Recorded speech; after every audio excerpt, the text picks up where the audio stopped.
Hello, my name's Ryan Littlestone from ForexFlow.live. A big week this week, central banks galore, and one of the big ones obviously is the FOMC coming up tomorrow evening.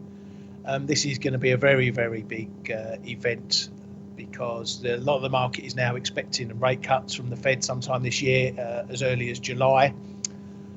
We saw those expectations ramping up over the last week or so, and a bit longer than that, but it's also had a little bit of an adjustment in towards the end of last week because the data that came out, and we highlighted 3 data points last week that would be key for this decision, and all of them came out okay. And so the market has had to reevaluate its expectations somewhat. So we've seen those expectations for cuts fall back a little bit, and we're going into tomorrow with maybe a bit more mixed expectations.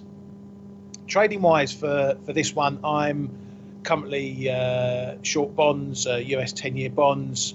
I firmly believe that the Fed isn't cutting.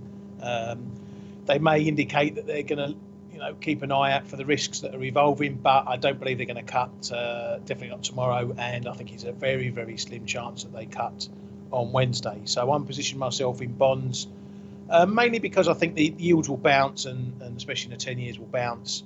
I think it's potentially the cleanest trade to look at in this one. But another trade we could look at is possibly euro dollar.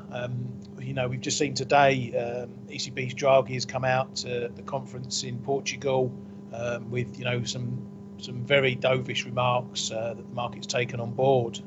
That the ECB are looking at all their tools, and they're ready to almost announce they'll do whatever it takes again to get inflation where it needs to be. And we've seen the euro drop on those remarks. Now, this could potentially give us a trade in euro dollar for the Fed, because now we're seeing the market picking up another bone on rate cuts from the ECB this time. So it's got 2 bones to chew on, one from the Fed and one from the ECB. So we've got the euro now looking like it's going to be firmly within a sell rally phase at the moment. And so what we could get tomorrow, if the Fed aren't as dovish as the market reacts, then the dollar's going to strengthen, and the euro could indeed blast through 111, and that's a fairly sizable level. We've seen decent support over the last couple of months into the low 111s, 111.10, 15 has been strong support. And if the Fed aren't as dovish, then the dollar's going to pick up, and we could see the euro in some real trouble here. Conversely, if they do convey to the market's thoughts that they're going to look at cuts down the line, be it July or even further out, then again we're going to see the dollar sell off, and the euro is going to rise, and that might be a trade to look at. That might be a good fading opportunity, because if we get euro dollar up to sort of the 113 levels, even as high as 114s, which might be a push at the moment, the market's going to switch quickly from the Fed to the ECB, and then that's going to pressure the euro again. So we're not going to see any euro rally last, and those gains will evaporate. So that's one trade to look at from that side, from that point of view. If we do see a good euro rally on the back of a Fed, obviously depending on what they say, then shorts are going to be the way to look forward to that. Otherwise, it could just be a one-way trip for the euro here, and we could be down to 110 pretty fast.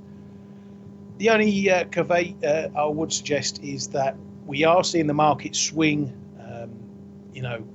to very big extremes when it's deciding on these expectations for rates.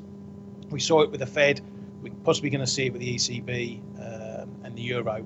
So just keep an eye out that these expectations aren't getting into silly territory. It's not going too far extreme. So that's my view of the Fed and the ECB, and also euro dollar, and a couple of trades for you to look at going into the meeting tomorrow. So the very best of luck to you.